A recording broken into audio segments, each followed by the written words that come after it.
A retribuição correspondente ao padrão, nível ou símbolo do cargo. O servidor receberá vencimento do cargo efetivo quando nomeado para cargo em comissão, salvo o direito de opção de acumulação legal comprovada, no exercício de mandato eletivo. Recebe, vai? Segundo a norma, sim, né? O servidor perde o vencimento. Quando é que ele não recebe? Primeiro, quando ele não vai trabalhar, quando ele não vai desempenhar a sua atividade, ou seja, quando ele falta ao dia, salvo motivo legal ou doença comprovada. Como é que eu comprovo doença, Wagner? Mediante atestado médico. Mediante atestado médico. Mas aí você não foi para o médico. Quem foi sua esposa que está, por exemplo, grávida. Sua esposa está gestante. Você foi ao médico com ela. Você recebe atestado? Não, atestado não, porque você não está doente. Mas você pode receber uma declaração de que a acompanhou naquele instante. E aí, dependendo do tempo que você ficou com ela lá, a gente tem aquelas condições, por exemplo, 1/3 do vencimento do dia, se comparecer ao serviço dentro da hora seguinte à fixação para o início do expediente, e por aí vai as outras condições de desconto, tá? Quais são as gratificações? Aí, N gratificações. Representação, exercício funcional em determinados locais, abono policial civil. Em tese, o abono policial civil é pago àquele servidor que, em regra, já teria tempo para se aposentar, mas continua exercendo a função de polícia. Aquele que participa de comissão e de que elabora concurso público ou que dá aula, por exemplo, dentro do curso de formação, todos esses servidores têm direito a algumas gratificações. Encargo de instrutor em curso de Polícia Civil, ou seja, você vai passar no concurso da Polícia Civil, vai iniciar o curso de formação lá na ESP, na Academia de Segurança Pública, né, na ESP, e lá você vai ter, por exemplo, alguns instrutores. Se desses instrutores tiver um policial civil, por exemplo, ele recebe essa gratificação em razão disso. Gratificação é o quê, velho? Gratificação são vantagens. E essas gratificações somadas aos vencimentos, a gente vai chamar de remuneração, tá bom? Função policial civil, participação em comissão de licitação, serviços extraordinários. É bom lembrar que o policial civil também faz jus à hora extra, né? A questão da hora extra também, tá? A famosa IRSO, né? Paga todo mundo, enfim. As gratificações a que se referem os itens 6 e 7 são concebidas ao policial civil em virtude das peculiaridades dos serviços de polícia e segurança de responsabilidade da Polícia Civil, nas bases de 40% e de 100% sobre a retribuição correspondente ao padrão, nível ou símbolo do cargo efetivo, tá? Como é que funcionam as gratificações, Wagner, por exemplo, em razão dele ter estímulo ao aperfeiçoamento profissional? É o caso de você ter um nível superior, curso de formação profissional que exija curso superior, e aí vem os demais percentuais para cada um deles. É só dar uma olhadinha com calma. Estou passando aqui porque não são tópicos tão expressivos na hora da prova, pelo menos não têm sido cobrados nas provas anteriores, tá? Parágrafo 1º do artigo 78. Aos ocupantes de cargos da classe final de delegado de polícia, oriundos da classe final de corregedor de polícia civil e de classe final de professor de academia, respeitados os direitos adquiridos, fica assegurada a gratificação, aquelas lá a que se refere o item 1 desse artigo, tá bom? Ao policial civil que possui mais de um curso, somente será atribuída a gratificação de maior percentual. Bora mais para frente para sair aqui das gratificações.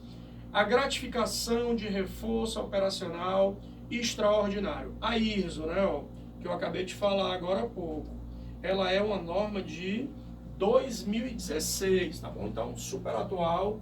Será devida ao policial civil de carreira que aderir voluntariamente, inscrevendo-se perante a Superintendência da Polícia Civil para participar de escala de serviço fora do expediente normal a que ele estiver submetido.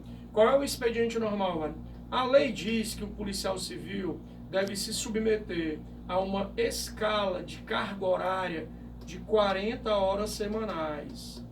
40 horas semanais. Só que aqui existem as escalas, existem os plantões, existem todas aquelas condições extraordinárias e tal. Quando o policial civil tem que ser engajado de forma emergencial em razão da atividade do cargo, a gente não fala em pagamento de hora extra. Óbvio, faz parte da atividade no qual você deve se empregar de maneira integral. Agora, quando refere-se a uma escala normal, que acabou, e que entra uma extraordinária em condições normais, sem nenhuma especialidade, sem nenhuma emergência, aí sim se paga o valor do reforço operacional extraordinário. Vale, quais são os valores? Os valores estão limitados em uma lei específica, né, que é a 13.789, mas 20 e poucos reais é o valor de cada hora trabalhada. Cada hora. Você pode trabalhar entre 6 e 8 horas, é a regra que se aplica a todos, tá bom? A gratificação de que trata o caput é vantagem pecuniária. Lembra que eu falei agora há pouco? Gratificações adicionais e indenizações são vantagens. E as vantagens somadas aos vencimentos, chega-se à remuneração, tá bom? Compensatória específica, não integrando a remuneração do policial civil de carreira, sendo vedada a sua incorporação, a remuneração sob qualquer título ou fundamento, e sobre ela não incidirá qualquer outra gratificação ou vantagem. Ou seja, eu tenho as vantagens, eu tenho remuneração e tenho vencimento. Agora, você vem recebendo as gratificações e se aposenta, ela vai ser incorporada, mano, pelo fato de eu já ter recebido hora extra algumas vezes. Isso faz de mim, por exemplo, um servidor que vai ter direito adquirido com relação a isso? Não. Elas não se incorporam à remuneração do servidor público, tá certo? E aí vem a ajuda de custo, que é o que acabei de falar, é indenização, é o que a gente chama de também vantagens, tá? A ajuda de custo é a indenização devida ao servidor em razão de serviço fora do Estado ou que for movimentado entre unidades policiais. Presta atenção porque cabe uma tela branca bem aqui, ó. Quando a gente fala ajuda de custo, é bom lembrar o seguinte, que primeiro a gente está falando de movimentação policial. Movimentação policial. Wagner, me ajuda, tá de madrugada, cara, eu não consigo entender o que diabo é uma movimentação. Mestre, movimentação é o mesmo que, por exemplo, transferência do servidor, transferência. Rapaz, escrevi tudo errado aqui essa bosta. Ajeita aí, macho.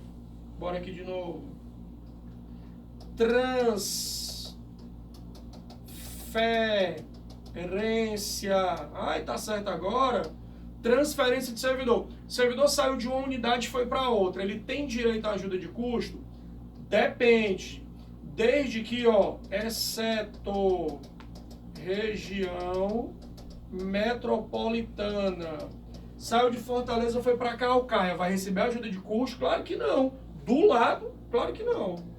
Metropolitana.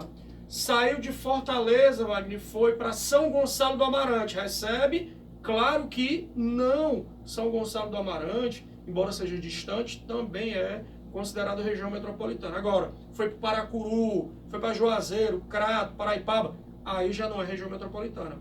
Subentende-se que ele já teria direito, sim, a essa condição de ajuda de custo. E o que seria ajuda de custo? É uma indenização, que a gente chama de vantagem, e ela é paga nessa movimentação. Agora, o que eu não posso esquecer nunca? Essa movimentação obrigatoriamente tem que ser de ofício. Não adianta pedir para sair de Fortaleza e ir para Juazeiro e achar que vai receber ajuda de custo, porque a movimentação a pedido não gera ajuda de custo. Movimentação para gerar ajuda de custo obrigatoriamente tem que ser de ofício. O que é de ofício? A própria administração determina. É obrigatório, não está levando em consideração a administração o interesse, a vontade do servidor, tá certo? Bora para frente.